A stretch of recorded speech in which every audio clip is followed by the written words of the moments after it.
What's a waste of taxpayer money, honestly? What's a waste? What's a waste? Waste of resources. For God's sake, pensioners, they're elderly people.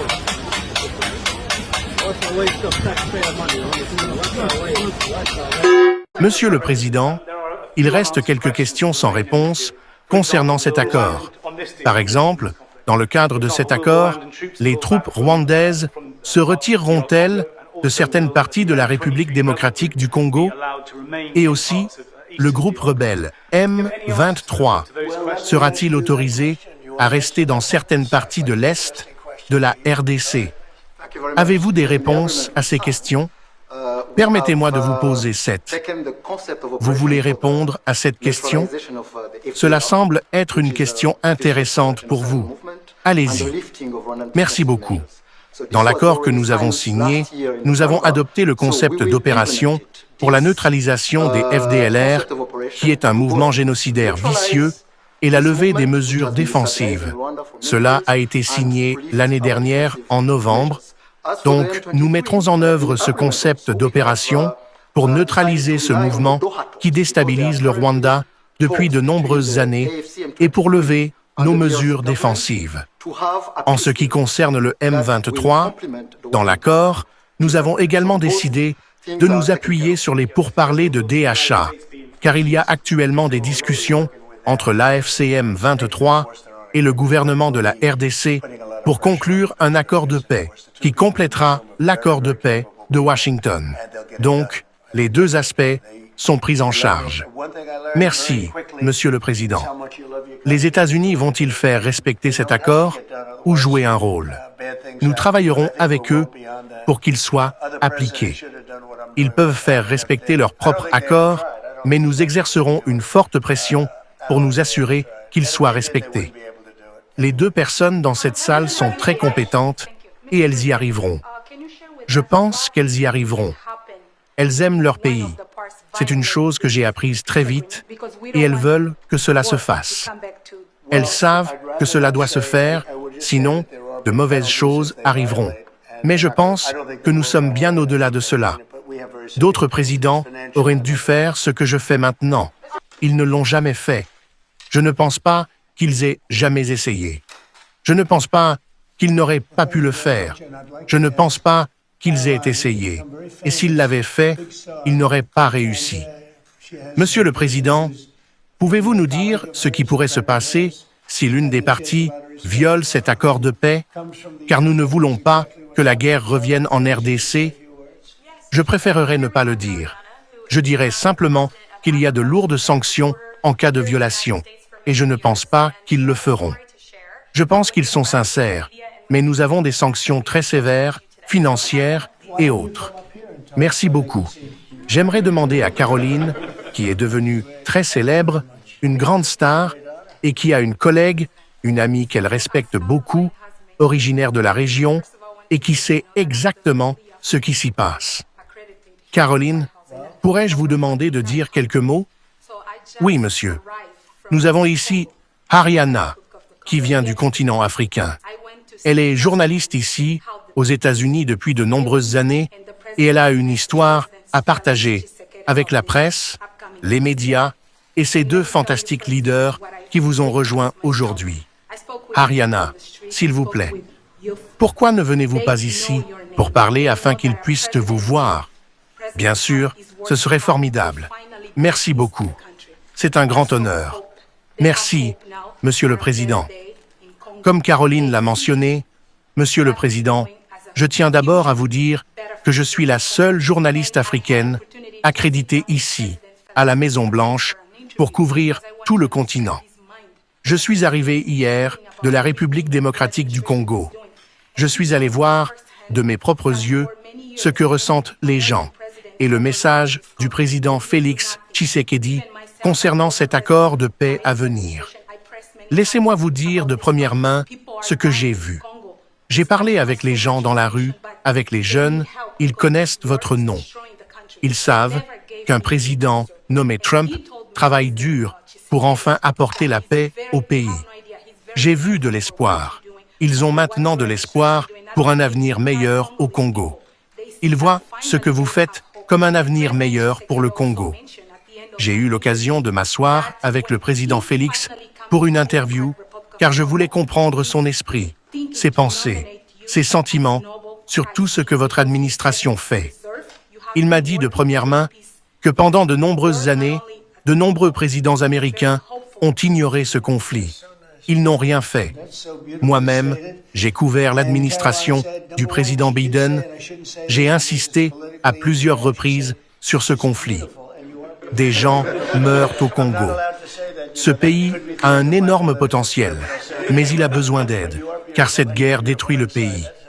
Ils ne m'ont jamais donné de réponse. Il m'a dit, le président Tshisekedi, qu'il est très reconnaissant pour ce que vous faites, pour ce que votre administration fait. Pas seulement lui. Tout le peuple congolais voit qu'enfin, ils auront de l'espoir. Et le président Tshisekedi a également mentionné, à la fin de mon interview, que lorsque la paix arrivera enfin en République démocratique du Congo, il envisage de vous nommer pour le prix Nobel de la paix, car il a dit que vous le méritez. Vous avez travaillé pour apporter la paix dans le monde, pas seulement au Congo, et il est très optimiste à l'idée de vous rencontrer à l'avenir. C'est très gentil et très bien dit. Caroline a dit, et je ne devrais pas le dire parce que c'est politiquement incorrect, elle a dit que vous êtes belle, et vous l'êtes. Je ne suis pas censé dire cela. Vous savez, cela pourrait mettre fin à ma carrière politique, mais je le dis quand même. Mais vous êtes belle, et vous l'êtes à l'intérieur. J'aimerais avoir plus de journalistes comme vous. Vous couvrez l'Afrique depuis longtemps. Oui, depuis plus de 10 ans. J'ai couvert même votre première administration. Oui, je sais, c'est formidable. Eh bien, merci. C'est très gentil de votre part. J'ai une autre question, Monsieur le Président. Puisque nous savons qu'en juillet ou à l'avenir, les présidents du Rwanda et du Congo viendront aux États-Unis. En Afrique, le président João Lourenço, le président de l'Angola, est également le leader de l'Union africaine. Il a travaillé très dur pour apporter la paix. Mais malheureusement, faisons-le venir ici. Oui, c'est... D'accord. Voulez-vous l'inviter pour moi? Bien sûr. D'accord. Nous l'inviterons. Je sais qu'il travaille très dur et qu'il est à la tête de l'Union africaine, pas le genre d'union que nous avons ici, mais une union à travers toute l'Afrique. J'aimerais l'avoir ici. Alors, vous lui ferez savoir. Monsieur le Président, merci beaucoup. Maintenant, retournez à votre place. C'est formidable. C'était un excellent travail, une vraie connaissance et un vrai cœur. Félicitations. Nous sommes ici aujourd'hui pour célébrer un triomphe glorieux. C'est ce que c'est, pour la cause de la paix. Cela faisait longtemps qu'on attendait la signature d'un accord de paix historique entre la République démocratique du Congo et la République du Rwanda. Ce conflit dure depuis de nombreuses années, on dit 30 ans, dans la région des Grands Lacs en Afrique, et peut-être même avant cela. La région des Grands Lacs doit être magnifique, n'est-ce pas? Magnifique! Une belle région, mais ils ont eu beaucoup de guerres, beaucoup de combats, beaucoup de morts. Cela a déplacé d'innombrables personnes et coûté la vie à des milliers et des milliers de personnes. Mais aujourd'hui, la violence et la destruction prennent fin et toute la région entame un nouveau chapitre d'espoir, d'opportunité, d'harmonie, de prospérité et de paix. Cela faisait longtemps qu'on attendait. J'ai dit, depuis combien de temps dure la guerre? Un ami très impliqué a dit 30 ans, et au moins 6 millions de personnes ont été tuées pendant cette période. C'est incroyable. Quelqu'un a dit que c'était la plus grande guerre sur la planète depuis la Seconde Guerre mondiale. C'est une honte, mais nous allons y mettre fin. Je veux exprimer ma gratitude et mes félicitations aux représentants de la République démocratique du Congo et de la République du Rwanda qui ont signé cet accord crucial il y a peu de temps. Ils viennent de signer devant nous. Permettez-moi également de remercier le secrétaire d'État Marco Rubio, qui a travaillé très dur sur ce sujet. et nous avons travaillé ensemble dessus pour son leadership exceptionnel, ainsi que le conseiller principal pour les affaires africaines, Mossad Boulos, qui, comme vous le savez, passe beaucoup de temps en Afrique et s'y sent très à l'aise. Je lui ai demandé s'il était mal à l'aise avec tout ce tumulte et tous ces meurtres. Et il m'a répondu « Non, je ne l'étais pas. C'est ce dont vous avez besoin. Quelqu'un qui peut gérer cela. » Mossad, je veux vous remercier beaucoup pour le travail incroyable que vous avez accompli. Je veux également remercier l'Union africaine, le Qatar, le Togo, pour avoir travaillé étroitement avec les États-Unis. Je sais que le Qatar a travaillé très dur, et nous venons de parler de l'Union africaine. J'ai hâte de les accueillir ici, pour la réunion officielle, qui aura lieu en juillet. J'ai hâte d'y être, et vous feriez mieux d'être là pour couvrir l'événement. D'accord? Nous ne tolérerons personne d'autre pour couvrir cela, sauf vous. C'est une percée énorme. En quelques mois, nous avons maintenant atteint la paix entre l'Inde et le Pakistan, Israël et l'Iran, la RDC et le Rwanda, et quelques autres aussi. La Serbie, vous savez, ils étaient prêts à entrer en guerre avec un groupe que je ne mentionnerai même pas, car cela ne s'est pas produit. Nous avons pu l'arrêter. Mais j'ai un ami en Serbie, et ils ont dit qu'ils allaient entrer en guerre à nouveau. Je ne le mentionnerai pas, c'est le Kosovo, mais c'était le Kosovo. Ils allaient avoir une grosse guerre, et nous l'avons arrêté. Nous l'avons arrêté à cause du commerce. Ils veulent commercer avec les États-Unis. J'ai dit, nous ne commerçons pas avec les gens qui vont en guerre. Nous l'avons également dit à propos du Pakistan et de l'Inde. C'était formidable. Ils ont deux grands leaders, et ils ont pu arrêter. Ils étaient au milieu d'une grosse bagarre. Tout le monde l'a vu. Et ça allait devenir très grave. Ce sont des nations nucléaires très puissantes. Dans les mois et les années à venir, mon administration continuera à travailler étroitement avec toutes les parties à cet accord et à s'assurer que les accords sont pleinement respectés. Vous allez faire ce qui est dans l'accord. Nous dirons que vous feriez mieux de respecter l'accord, car si quelqu'un ne le fait pas, de mauvaises choses arriveront. Mais j'ai le sentiment qu'après 30 ans, je pense que vous êtes tous prêts. Je pense que vous avez tous dit que c'est assez, n'est-ce pas? C'est assez. Vous avez tout vu. C'est une journée merveilleuse, une grande journée. Nous avons eu un succès énorme. Ça a été une semaine formidable entre un voyage très réussi à l'OTAN. L'OTAN s'est vraiment unie. Ils vont dépenser plus d'1 trillion de dollars par an. Personne ne s'attendait à ce que cela arrive. Nous avons eu la guerre, comme vous le savez, que nous appelons la guerre de 12 jours. C'était exactement une guerre de 12 jours. Et nous avons fini sans armes nucléaires. C'est ce que nous voulions. Ces 3 sites ont été complètement détruits et il n'y a plus d'armes nucléaires. Et j'espère qu'il y aura beaucoup de guérison. Et la guérison commence. Ça a été une semaine vraiment incroyable. Celle-ci, j'y tenais vraiment. Elle a été organisée il y a quelques semaines. Et c'est quelque chose que j'attendais vraiment. Si nous pouvons le faire, nous le faisons, car nous avons une certaine compétence, c'est bien. Nous pouvons amener les gens à être pacifiques. Je pense que nous pouvons faire la guerre mieux que quiconque, mais nous ne voulons pas. Nous avons la meilleure armée du monde. Ils l'ont montré en Iran. Ces pilotes, ils ont volé pendant 36 heures. Pensez-y. Et ils ont atteint leur cible de la taille de ce bureau. Là. Moitié de la taille de ce bureau, à environ 52 000 pieds, dans l'obscurité de la nuit, sans lune, 0 lune, ils le voulaient ainsi. Pouvez-vous le croire? Et chaque missile a touché exactement la moitié de la taille de ce magnifique bureau Resolute. Nous ne voulons pas en parler quand il s'agit de missiles qui frappent, mais la moitié de la taille de celui-ci, et ils ont touché en plein centre depuis des hauteurs énormes à des vitesses énormes. C'est incroyable. Personne ne peut faire une chose pareille. Personne n'a cette arme et personne ne peut faire une chose pareille.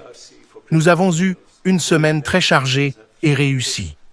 De plus, notre économie va bien, elle établit des records et beaucoup d'autres bonnes choses se passent. Mais il s'agit du Congo et du Rwanda.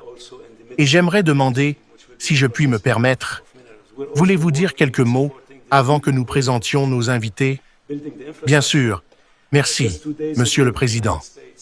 Oui, sous votre direction, Monsieur le Président, et avec le plein soutien du secrétaire Rubio et de toute l'équipe du département d'État, nous avons engagé les deux parties début avril. Et en 3 semaines, elles ont signé la déclaration de principe. Et maintenant, environ 2 mois plus tard, nous avons signé aujourd'hui l'accord de paix final. Ce n'est pas un accord préalable, c'est l'accord de paix final qu'ils ont signé aujourd'hui. Vous avez également exprimé votre intérêt à inviter les chefs d'État à la Maison-Blanche pour une cérémonie de signature. Il y aura d'autres accords supplémentaires qui seront signés, en plus de celui-ci, qui deviendra connu sous le nom de l'accord de Washington concernant la région des Grands Lacs. C'est formidable. Il y a aussi un aspect économique extrêmement important pour les deux pays. La semaine dernière, nous avons finalisé le cadre d'intégration économique régionale que les deux pays signeront à la Maison-Blanche lors de cette cérémonie. Ce sera une grande cérémonie, absolument.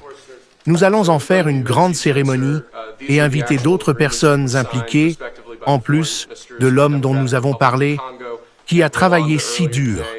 Si vous pensez qu'il y a d'autres personnes méritantes, faites-le nous savoir.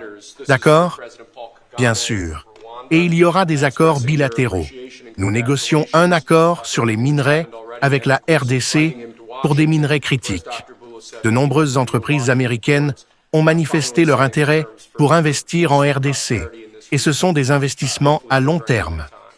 Idem pour le Rwanda, de nombreuses entreprises américaines s'y intéressent, non seulement dans l'extraction, mais aussi dans le traitement des minerais en aval et en milieu de chaîne. Nous soutenons également le corridor de Lubito, qui comprendra la construction d'infrastructures. Il y a 2 jours, les États-Unis ont signé et soutenu un projet de 1,5 milliard de dollars pour la transmission électrique de l'Angola à la RDC. Et il y a de nombreux autres projets de ce type en préparation. Sous votre direction, Monsieur le Président, nous travaillerons étroitement avec les deux pays, avec le soutien du Qatar, pour nous assurer que cet accord est mis en œuvre. Beaucoup de nos entreprises sont maintenant dans ces deux pays, surtout depuis que nous nous entendons si bien. C'est probablement ainsi que nous avons été réunis.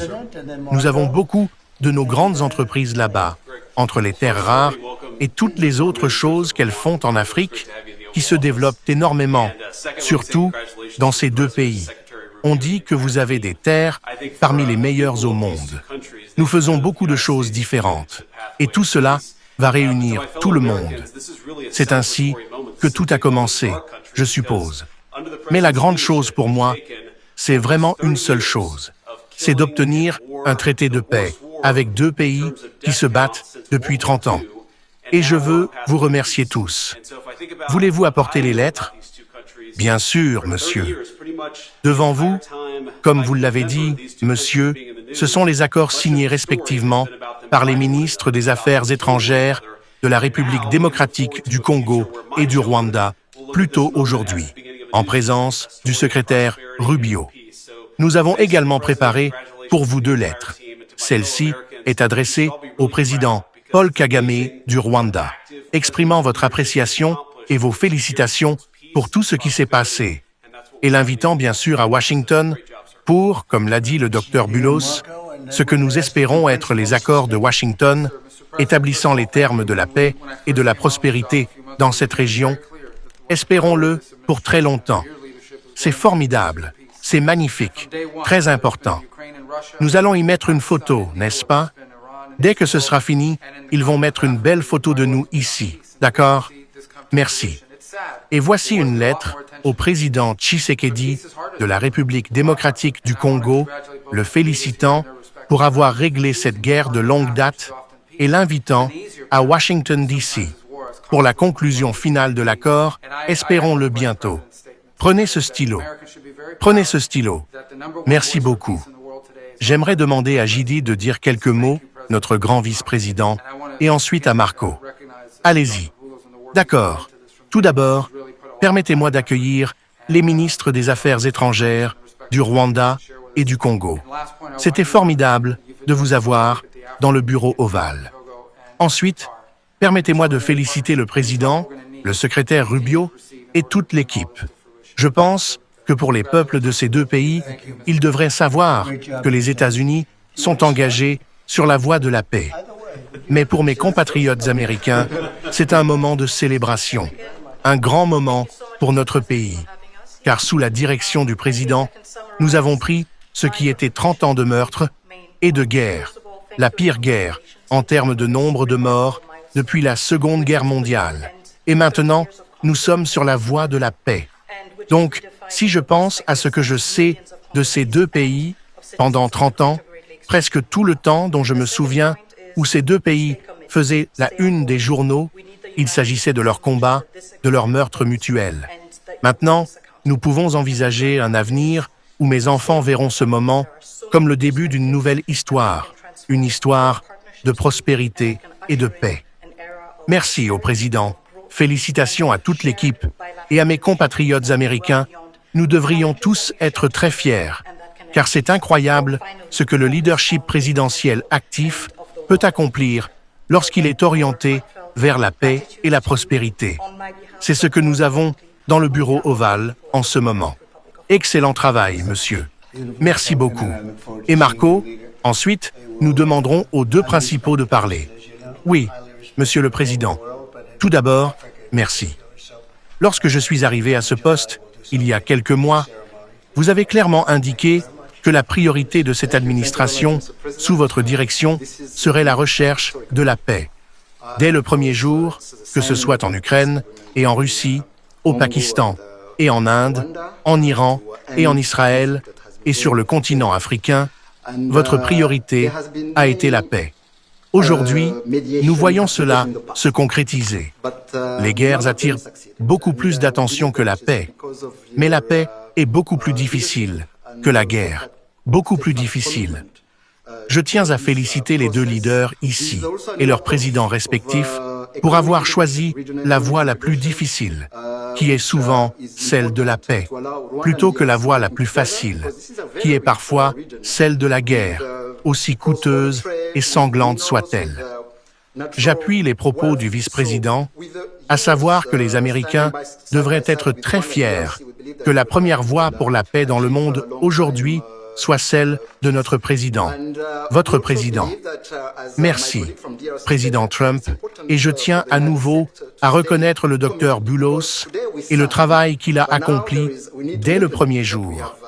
Il y a vraiment mis beaucoup de temps et d'efforts, comme nos amis des pays respectifs peuvent en témoigner. Enfin, je tiens à remercier, comme vous l'avez déjà fait, l'Union africaine, le Togo et le Qatar, qui ont été des partenaires extraordinaires et dont nous aurons besoin de l'aide continue pour concrétiser tout cela. Félicitations à vous deux. Merci, Monsieur le Président. Merci, excellent travail. Voulez-vous commencer? Peu importe. Voulez-vous commencer en premier? D'accord. Merci beaucoup. Merci beaucoup, Monsieur le Président, de nous accueillir ici. Je pense pouvoir résumer ma contribution en 3 points principaux. Tout d'abord, merci et félicitations pour cette étape remarquable qui met fin à 30 ans de conflits et de souffrances et qui redéfinit les perspectives de millions de Congolais et de citoyens de la région des Grands Lacs.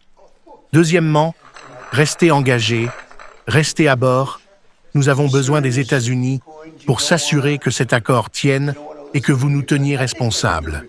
Troisièmement, si vous restez à bord, je pense qu'il y a tant de perspectives pour transformer nos partenariats et ouvrir une ère de prospérité, de croissance et de relations bilatérales partagées qui vont bien au-delà des défis que nous avons partagés ensemble et qui peuvent enfin se concentrer sur le potentiel et la richesse que nous pouvons partager. Encore une fois, nos sincères remerciements de ma part, mais surtout de la part du peuple de la République démocratique du Congo. Merci beaucoup. Magnifiquement dit, et j'ai hâte de rencontrer votre leader, une personne très respectée, comme vous le savez, très respectée dans le monde entier, mais en Afrique en particulier. Donc, en juillet, nous organiserons une grande cérémonie. Nous avons hâte d'y être. Merci beaucoup. S'il vous plaît, merci. Merci beaucoup, Monsieur le Président.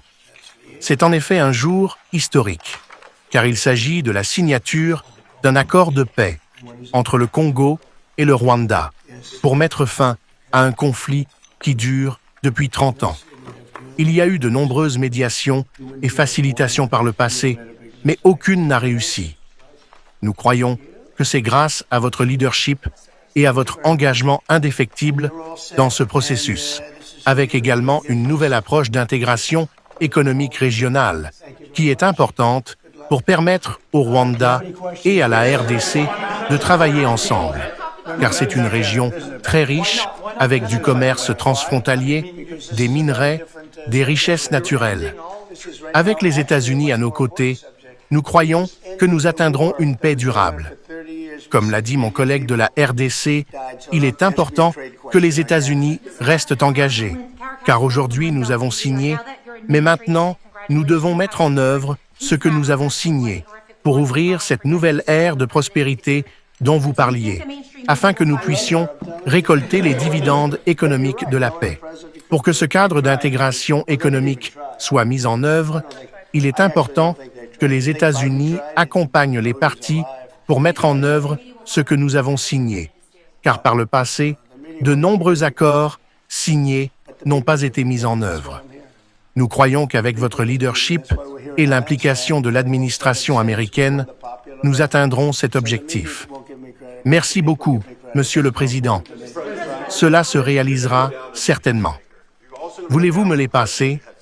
Je voulais juste vous donner à chacun, ce sont vos accords signés, et nous veillerons à ce que vous les respectiez. Nous veillerons à ce que vous les respectiez. D'accord? C'est pour vous. Et nous avons une autre chose que nous donnons uniquement aux personnes spéciales. C'est une pièce. Merci. Et j'espère que vous le ferez. Je vais vous en donner une deuxième pour votre leader. Oh, merci beaucoup. C'est une pièce sérieuse. Vous ne voulez pas la perdre. Je pense que votre journaliste d'Afrique devrait en avoir une. Qu'en pensez-vous? Est-ce que les journalistes sont d'accord? Oui, chérie, c'est... D'accord, vous avez fait un travail fantastique. Merci. Et j'ai entendu dire que vous faites un excellent travail en couvrant tout. Merci. Monsieur le Président, nous avons déjà les photos que vous avez prises plus tôt avec les 4 ministres ici. Merci beaucoup, Monsieur le Président. Laissez-moi voir ça. Elles sont dans ce dossier ici. D'accord, celle-ci. Oui, monsieur. Oh, ils ont l'air mieux que moi.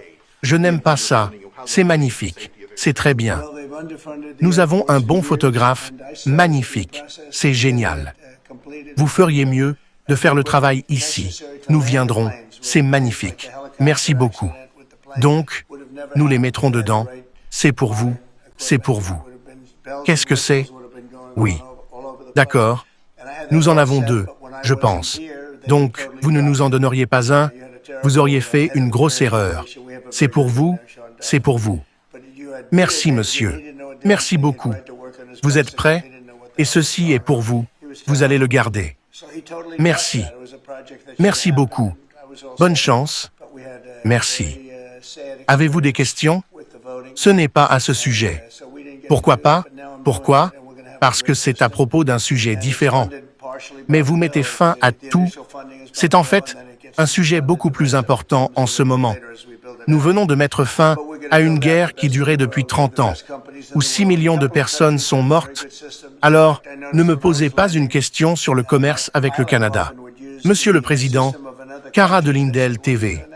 Maintenant que votre administration et félicitations, a sécurisé la paix en Afrique pour une guerre sanglante et horrible qui dure depuis des décennies et qu'aucun autre président n'a pu le faire. Pensez-vous que les médias grand public vous rendront enfin justice là où elle est due? Je l'aime, je vous le dis, mais vous avez raison. Aucun autre président n'a pu le faire. Ils ont essayé, eh bien, ils n'ont même pas essayé. Je ne pense pas. Je ne pense pas qu'ils aient essayé. Pensez-vous que Biden a essayé? Il ne savait pas qu'il était en vie. Pensez-vous que les médias grand public me rendront enfin justice là où elle est due? Non, non, les médias ne me rendront jamais justice. Mais le peuple me rend justice. C'est pourquoi je suis ici. Le peuple ne m'a pas donné. C'est pourquoi nous sommes ici avec une victoire écrasante. Nous avons remporté les 7 États. Nous avons remporté le vote populaire. Donc, les médias ne me rendront pas justice. Mais le peuple me rend justice. C'est plus important pour moi. Vous allez être reconnu comme un artisan de la paix. Vous serez également reconnu comme un président qui a eu 0 franchissement de frontières en mai. Vous avez sécurisé la frontière plus que quiconque ne l'a jamais fait. Mais je ne sais pas si vous savez ceci. Vous êtes sur la bonne voie pour avoir le taux de meurtre le plus bas de l'histoire de ce pays. Et je pense que cela est en grande partie dû au fait que nous avons fermé la frontière. Voulez-vous commenter cela? Vous pourriez être le président avec le taux de meurtre le plus bas de l'histoire des États-Unis. J'ai vu cela l'autre jour, et c'est un honneur. Je veux dire, c'est vraiment encore mieux. Car vous savez, nous avons accueilli beaucoup d'immigrants illégaux dans le pays sous l'administration Biden, des meurtriers, 11 888 pour être exact, et beaucoup d'entre eux sont maintenant partis. Nous nous en sommes débarrassés. Ils sont retournés là où ils doivent être. Donc, c'est un grand honneur. Vous savez, si vous enlevez cela, les chiffres seraient encore meilleurs. Vous avez publié sur Truth Social, plutôt à propos de l'argent pour les contrôleurs aériens et le grand et magnifique projet de loi que nous espérons, s'il vous plaît, Dieu, sera signé. Qu'est-ce que cela signifie pour cette industrie qui a souffert ces dernières années, probablement une décennie de sous-financement, et comment cela change la sécurité du voyage aérien? Eh bien, ils ont sous-financé les aéroports pendant des années. Et j'ai commencé le processus pour le compléter en termes d'équipements nécessaires pour faire atterrir les avions. Ou l'accident d'hélicoptère avec l'avion n'aurait jamais eu lieu s'ils avaient eu le bon équipement moderne. Il y aurait eu des cloches et des sifflets partout. Et j'avais tout préparé, mais quand je n'étais pas là, ils l'ont complètement abandonné. Vous aviez un terrible chef des transports, nous avons un très bon maintenant, Sean Duffy, mais vous aviez Buttigieg, et il ne savait rien. Il allait au travail à vélo, il ne savait pas ce qui se passait, il était terrible. Donc, il a complètement abandonné ce projet qui aurait dû se réaliser. J'étais prêt, mais nous avons eu une expérience très triste avec le vote, et donc nous n'avons pas pu le faire. Mais maintenant, je le fais, et nous allons avoir un excellent système. Et il est partiellement financé par le projet de loi. Le financement initial est par le projet de loi. Et ensuite, le reste sera financé un peu plus tard, au fur et à mesure que nous le construirons. Mais nous allons construire le meilleur au monde. Nous avons les meilleures entreprises au monde. Quelques pays ont de très bons systèmes. En fait, j'ai remarqué en atterrissant, mon pilote utilisait souvent le système d'un autre pays et j'ai dit « Pourquoi fais-tu cela ?» Il a dit « Le système des États-Unis est si mauvais. Donc, nous avons les meilleures entreprises au monde qui soumissionnent. Vous avez Raytheon, vous avez IBM, vous avez beaucoup d'entreprises différentes qui soumissionnent. Et nous obtiendrons le meilleur système au meilleur prix. Et ils vont s'y mettre et nous donner un système qui sera meilleur que tout autre système au monde. Et vous n'aurez pas d'avion qui se percute à 35 000 pieds. J'ai une autre question sur le sujet des accords de paix. À quel point êtes-vous et votre administration proches d'un accord concernant un cessez-le-feu à Gaza en ce moment? On me le demande souvent et je pense que c'est proche. Je viens de parler avec certaines des personnes impliquées. C'est une situation terrible à Gaza. Ils me posent des questions à ce sujet. Et nous pensons que d'ici la semaine prochaine, nous obtiendrons un cessez-le-feu. Et nous fournissons, comme vous le savez, beaucoup d'argent et de nourriture à cette région, parce que nous devons le faire. En théorie, nous ne sommes pas impliqués, mais nous le sommes, car des gens meurent. Je regarde ces foules de gens qui n'ont ni nourriture, ni rien. Et vous savez, nous sommes ceux qui y apportons de l'aide. Une partie est prise par de mauvaises personnes. Vous savez, si vous donnez et que vous distribuez, ils sont censés s'occuper des gens. Et ils finissent par voler la nourriture et la vendre. Mais nous avons un assez bon système maintenant. Vous voyez les files de gens qui reçoivent essentiellement un seul repas. Mais c'est dommage que d'autres pays n'aident pas. Nous le faisons parce que je pense que nous devons le faire sur une base humanitaire. Comme ceci, nous n'avions pas à nous impliquer en Afrique, mais nous l'avons fait parce que nous pensions que c'était... J'ai lu, comme J.D. l'a dit, vous savez, pendant une grande partie de sa vie, il n'a vu que cette guerre brutale, et elle a en fait reçu beaucoup de publicité à cause de son niveau de brutalité. C'était quelque chose que personne n'a jamais vu. Être impliqué dans cela, je veux dire, je considère cela comme la plus importante de mes conférences aujourd'hui. Nous venons d'avoir une grande victoire à la Cour suprême aujourd'hui, et tout le monde dirait que c'était important. Mais vous savez, nous parlons ici de sauver des milliers, probablement des millions de vies. C'est plus important que tout. Donc, c'est formidable, mais nous travaillons sur Gaza, essayant de régler ça. Et encore une fois, vous savez, beaucoup de nourriture a été envoyée là-bas et d'autres. Pays à travers le monde devraient aussi aider. Et sur un autre conflit sur lequel je sais que vous travaillez, monsieur, est-il vrai que vous avez contacté Kim Jong-un de la Corée du Nord par lettre? Eh bien, s'il y a un conflit, je m'entends très bien avec lui. Et nous résoudrons le conflit avec la Corée du Nord. J'ai une bonne relation avec Kim Jong-un et je m'entends vraiment très bien avec lui. Donc, nous verrons ce qui se passe, mais quelqu'un dit qu'il y a un conflit potentiel. Je pense que nous le réglerons. S'il y en a un, cela ne nous impliquera pas.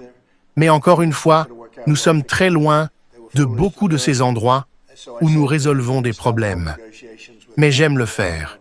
J'aime le faire, et c'est la bonne chose à faire. Nous avons la capacité de le faire. Nous résolvons des choses qui n'étaient pas vraiment de notre ressort.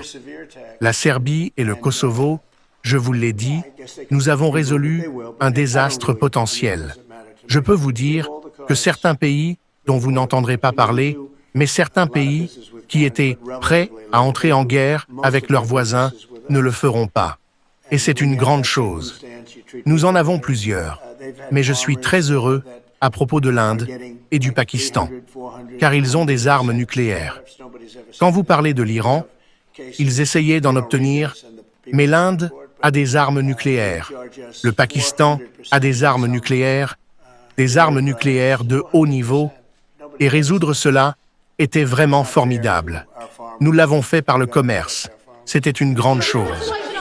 Monsieur, en ce qui concerne les armes nucléaires, êtes-vous préoccupé par le fait que les Iraniens puissent avoir de l'uranium enrichi à Pickaxe Mountain? La dernière chose à laquelle ils pensent en ce moment, c'est l'uranium enrichi.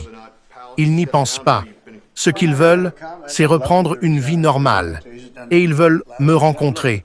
Et nous le ferons rapidement. Nous allons le faire rapidement. Ils ne veulent pas rencontrer les États-Unis. Vous disent-ils quelque chose de différent en privé? Ils peuvent vous dire cela. Ne pensez-vous pas qu'ils veulent me rencontrer?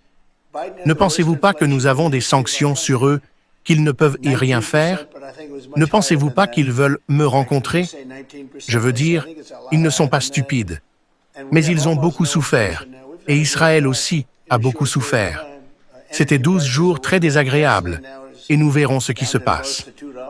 Envisagez-vous d'envoyer des missiles patriotes en Ukraine? Avez-vous pris une décision à ce sujet, Monsieur le Président? Il reste quelques questions sans réponse concernant cet accord. Par exemple, dans le cadre de cet accord, sur ce conflit, les troupes rwandaises se retireront-elles de certaines parties de la République démocratique du Congo?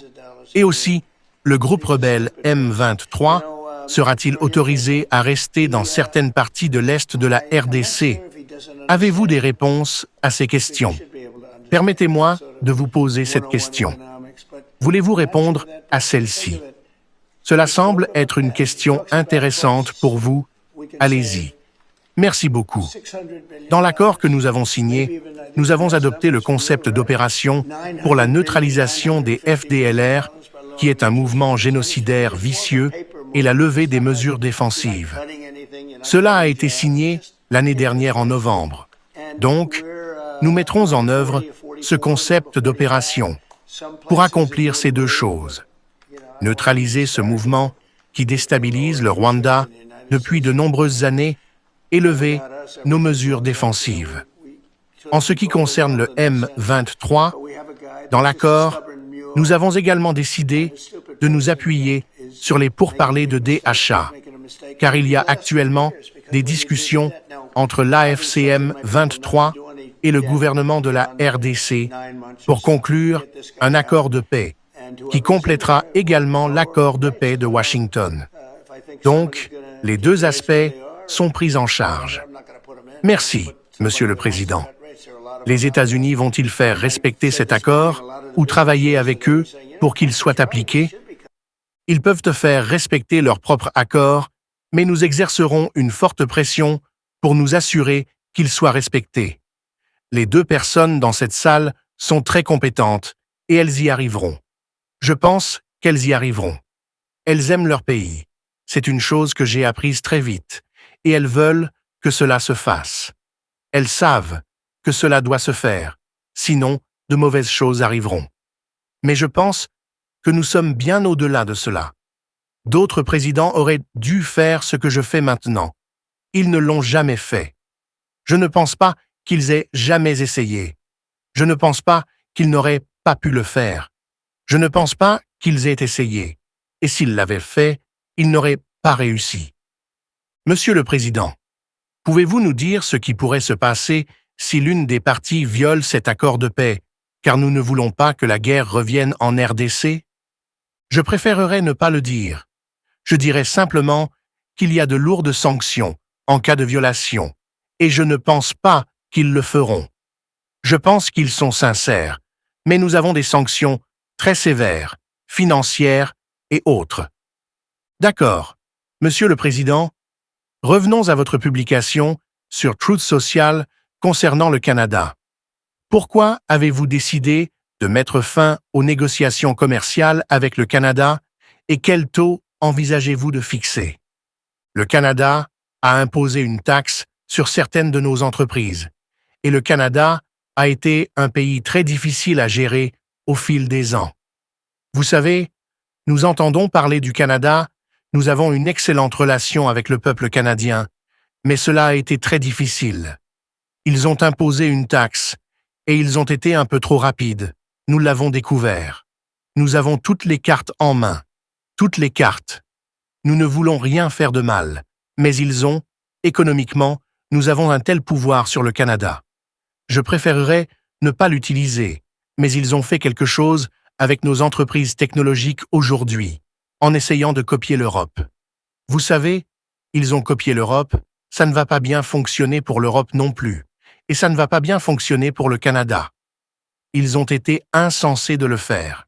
Donc j'ai dit, nous allons arrêter toutes les négociations avec le Canada maintenant, jusqu'à ce qu'ils se ressaisissent.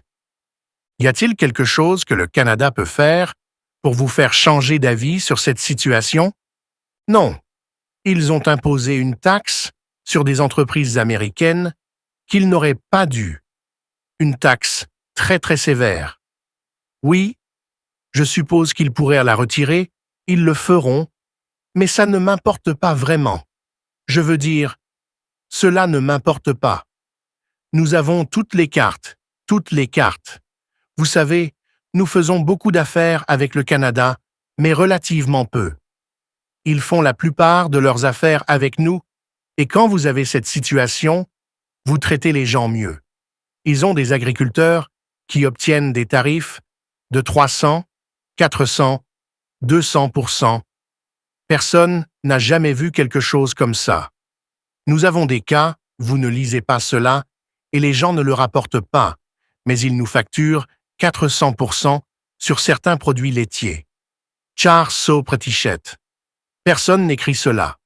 Ce n'est pas juste pour nos agriculteurs, et nous devons protéger nos agriculteurs. Monsieur, vous avez mentionné quel serait l'impact d'une réduction des taux sur les intérêts de la dette. Plus tôt aujourd'hui, le directeur PY était sur CNBC, disant qu'il avait suggéré que Powell devrait démissionner. Avez-vous des commentaires sur si Powell devrait ou non se retirer? Je sais que vous avez été assez... Je n'ai pas de commentaires. J'aimerais qu'il démissionne s'il le voulait. Il a fait un travail médiocre. Écoutez, si vous étiez là, vous diriez, « Eh bien, vous savez, les États-Unis vont bien, ils n'ont pas d'inflation. Et s'ils ont de l'inflation, dans 1 an ou 2, nous commencerons à augmenter les taux, nous nous débarrasserons de l'inflation, vous savez, et ferons d'autres choses. » Biden a eu la pire inflation de l'histoire de notre pays, 19%, mais je pense que c'était beaucoup plus élevé que cela, franchement. Ils disent 19%. Je pense que c'est beaucoup plus élevé que cela. Et nous avons presque aucune inflation maintenant. Nous avons fait un excellent travail en peu de temps. Les prix de l'énergie sont en baisse, l'essence est maintenant proche de 2 $ dans beaucoup d'endroits. Dans quelques endroits, je vois qu'elle est même descendue à 1,98 $ le gallon. Nous avons fait un excellent travail sur l'inflation et honnêtement, à peu près tout le reste. Je pense que c'est très triste la façon dont les gens agissent. Vous avez un type là-dedans qui, d'un simple coup de stylo, pourrait réduire les taux d'intérêt et nous faire économiser des centaines de milliards de dollars par an. Mais c'est une personne stupide, vous savez. C'est très intéressant. Je ne suis pas sûr, s'il ne comprend pas, car il devrait pouvoir comprendre, c'est une sorte d'économie de base. Mais je ne suis pas sûr. Pensez-y, d'un simple coup de stylo, il parle de coûts. Nous pouvons économiser 600 milliards de dollars. Peut-être même, ce sont de beaux chiffres pour vous, non? 900 milliards, 950 milliards de dollars en réduisant les taux d'intérêt. Et c'est vraiment juste un mouvement de papier. Ce n'est pas comme si vous coupiez quoi que ce soit. Vous ne coupez pas d'emploi. C'est juste les taux d'intérêt. Et nous sommes numéro 40 ou 44, numéro 45, dans certains endroits que vous ne croiriez pas, je ne veux pas être désobligeant, mais ils paient un taux d'intérêt plus bas que les États-Unis d'Amérique. Et sans nous, tout explose. Vous savez, nous contrôlons le monde en ce sens, mais nous avons un type qui est juste un mulet têtu et une personne stupide qui fait une grosse erreur. Il fait une erreur, et cela dure des années, car quand vous contractez la dette maintenant, j'ai donné des instructions à mes gens de ne pas contracter de dette au-delà de 9 mois environ, sortez ce type, et quiconque sera là réduira les taux. Si je pense que quelqu'un va maintenir les taux là où ils sont, ou quoi que ce soit, je ne vais pas le mettre.